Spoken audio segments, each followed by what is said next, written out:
اعوذ باللہ من الشیطان الرجیم بسم اللہ الرحمن الرحیم السلام علیکم ورحمۃ اللہ وبرکاتہ۔ محترم جناب حامد محمد خان صاحب، امیر حلقہ جماعت اسلامی ہند تلنگانہ، محترم جناب اظہر الدین صاحب، سیکرٹری جماعت اسلامی ہند تلنگانہ، محترم جناب حافظ رشاد الدین صاحب، شہر صدر جماعت اسلامی حیدرآباد، سید معین الدین شاکر صاحب، سیکرٹری جماعت اسلامی مرکز، ڈاکٹر طلحہ فیاض الدین صاحب، صدر SIO تلنگانہ، جناب قائم الدین صاحب، سیکرٹری SIO تلنگانہ، محترم جناب سہیل کے صاحب، ڈائریکٹر کوئل فاؤنڈیشن، میری عزتدار ماں اور بہنوں، غیور نوجوان ساتھیوں، قوم اور ملت کے تمام بزرگ، میں شکر گزار ہوں SIO کا کہ انہوں نے مجھے دوبارہ آپ کے اس فنکشن میں آنے کی دعوت دی، اور جو عنوان مجھے دیا گیا ہے vigilant citizens, the making of a conscious society. عزیز دوستوں اور بزرگوں، عزتدار ماں اور بہنوں، اللہ کے رسول صلی اللہ علیہ وسلم کی حدیث شریف ہے، حضرت ابو سعید خدری رضی اللہ تعالیٰ عنہ روایت فرماتے ہیں کہ اللہ کے رسول صلی اللہ علیہ وسلم نے فرمایا کہ جو کوئی برائی کو دیکھے، گناہ کو دیکھے یا ظلم کو دیکھے تو وہ اس کو اپنے ہاتھ سے اس برائی کا اور ظلم کا اس کو روکے یا اس کو ختم کرے۔ اس حدیث شریف میں آیا اگر وہ اپنے ہاتھ سے نہیں کر سکتے تو اپنی زبان سے اس کی مذمت کرے، اگر زبان سے بھی نہیں کر سکتے تو کم سے کم اپنے دل میں اس بات کو سوچے کہ یہ برائی ہے، یہ ظلم ہے، اور حدیث شریف میں آیا کہ یہ سب سے کمزور ایمان ہے۔ میرے عزیز دوستوں اور بزرگوں، اگر ہم کہیں پر ناانصافی کو اور بد اخلاقی کو دیکھتے ہیں تو اس کے لیے ضروری ہے کہ ہم اس کے خلاف آواز اٹھائیں اور اس کو روکیں، آواز اٹھائیں، اور اگر وہ نہیں کر سکتے تو کم سے کم اپنے دل میں اس کو برائی مانے، اس کو بد اخلاقی کے طور پر دیکھیں۔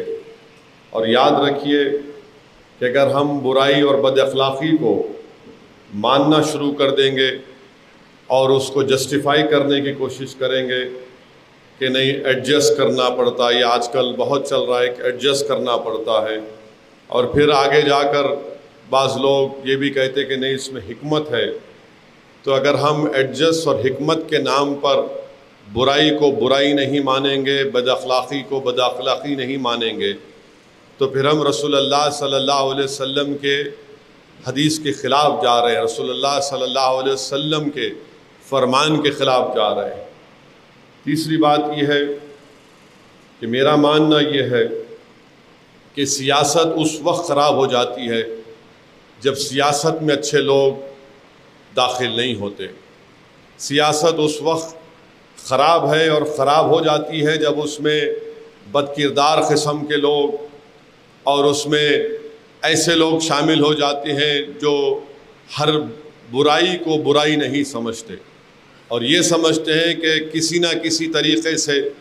مجھے یا تو الیکشن جیتنا ہے یا پھر اپنے سے اوپر جو لوگ ہیں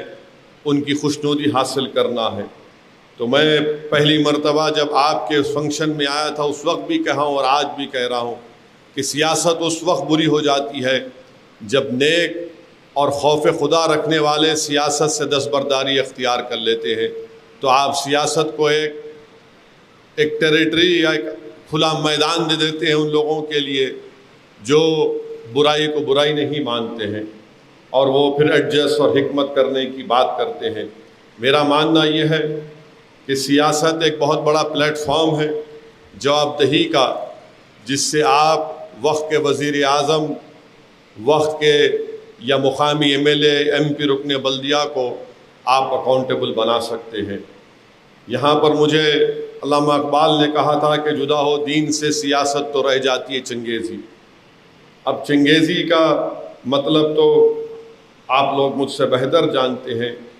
مگر چنگیزی کا مطلب یہ ہے کہ کسی پر زور اور جبر کیا جائے، یعنی اپریشن کیا جائے، مائٹ از رائٹ کہا جائے۔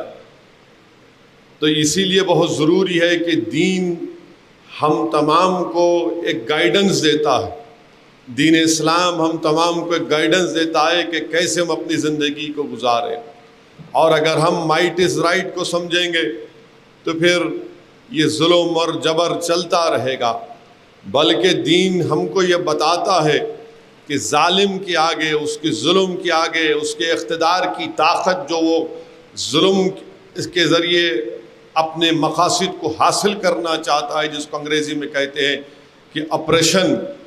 اگر ہم اس ظلم کے خلاف اور اقتدار کی کرسیوں میں بیٹھنے والوں کے خلاف اگر ایڈجسٹ کرنے کی بات کریں گے تو پھر یاد رکھیے کہ جدا ہو دین سے سیاست تو رہ جاتی ہے چنگیزی۔ آپ اور ہم جانتے ہیں کہ ہم اللہ کے غلام ہیں، ہم اللہ کے بندے بھی ہیں اور اللہ کے غلام بھی ہیں، ہم عبداللہ ہیں، بشر ہیں، امت اللہ ہیں۔ تو اس لیے بہت ضروری ہے کہ اس ماحول میں، خاص طور سے وطن عزیز میں جو ماحول ہے، ہم یقیناً ان تمام طاقتوں سے جو ظلم کرنا چاہتی ہیں اور ظلم کے ذریعے اپنے مقاصد کو، سیاسی مقاصد کو یا ملک کو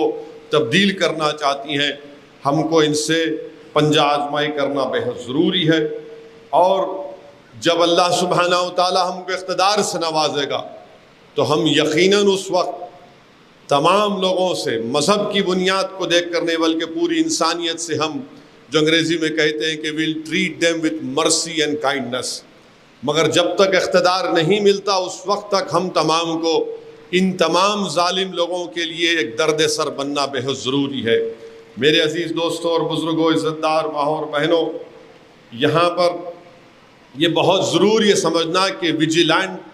ویجیلنٹ ہونا، چوکس ہونا، اور ایک ویجیلنٹی میں، ویجیلنٹ ہونا اور ویجیلنٹی میں بہت زمین آسمان کا ایک میسو فرق ہے۔ ویجیلنٹی کیا ہے؟ ویجیلنٹ یہ ہے کہ آپ جب کسی برائی کو دیکھیں، کسی ظلم کو دیکھیں تو آپ ایک جمہوری طریقے سے، پرامن طریقے سے آپ اس برائی کا خاتمہ کریں، احتجاج کریں۔ اگر آپ دیکھتے ہیں کہ غریب ہے، جس کو اسپتال میں ایک بیڈ نہیں مل رہا ہے، جیسا کووڈ کے دوران ہوا تھا، تو اس کو مدد کرنا وہ ویجیلنٹ ہے۔ اگر ہم دیکھتے ہیں کہ ہمارے معاشرے میں، ہمارے محلے میں ایک شوہر ہے جو اپنی بیوی پر تشدد کرتا ہے، مار پیٹ کرتا ہے، تو اس کو روکنا، یہ ویجیلنٹ کی نشانی ہے۔ اگر کوئی بچے ہیں جو علم سے، تعلیم سے محروم ہو رہے ہیں، تو اللہ نے آپ کو قابل بنایا تو آپ ان کو علم کی شمع ان کے لیے روشن کر رہے ہیں، وہ ویجیلنٹ ہے۔ مگر ویجیلنٹی وہ لوگ ہو جاتے ہیں جو یہ سمجھتے ہیں کہ ہمارے پاس ایک طاقت آ گئی، ایک موب کلچر کو اپنا لیں گے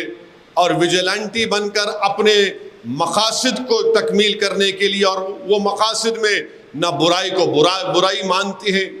نہ ظلم کو ظلم مانتے ہیں۔ تو یہ بہت ضروری ہے کہ ایک ویجیلنٹ میں اور ویجیلنٹی میں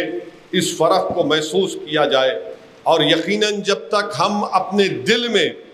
برائی کو برائی نہیں مانیں گے، ہم جب تک اپنے دل میں، اپنے سوچ اور اپنے فکر میں ظلم کو ظلم نہیں مانیں گے، ہم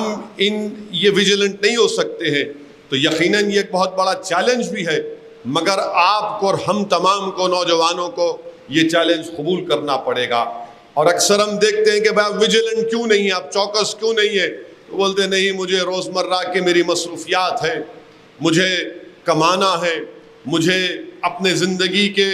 ضروریات کو تکمیل کرنا ہے۔ دین اسلام آپ کو کبھی نہیں روکتا آپ کے زندگی کے ضروریات کو تکمیل کرنے کے لیے، مگر یہ جو ایڈجسٹ کرنے کی پالیسی ہے، یہ جو ایڈجسٹ کرنے کی پالیسی ہے کہ نہیں مجھے اپنے روزمرہ کے سٹرگلز ہیں، اور یہی قسم کے لوگ برائی کو ریشنلائز کر دیتے ہیں، یہی قسم کے لوگ ظلم کو ریشنلائز کر دیتے ہیں، اور پھر یہ آگے بڑھ کر ایسا ہو جاتا ہے کہ اپریشن کو بھی مان لیتے ہیں،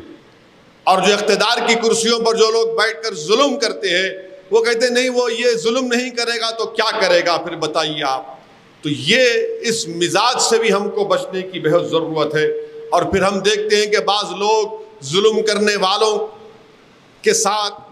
برائی کو پھیلانے والوں کے ساتھ کمپرومائز کر لیتے ہیں۔ تو اس لیے بہت ضروری ہے کہ یہ جو سمجھوتا، اگر ہم حالات کے ساتھ سمجھوتا کر لیں گے، اکثر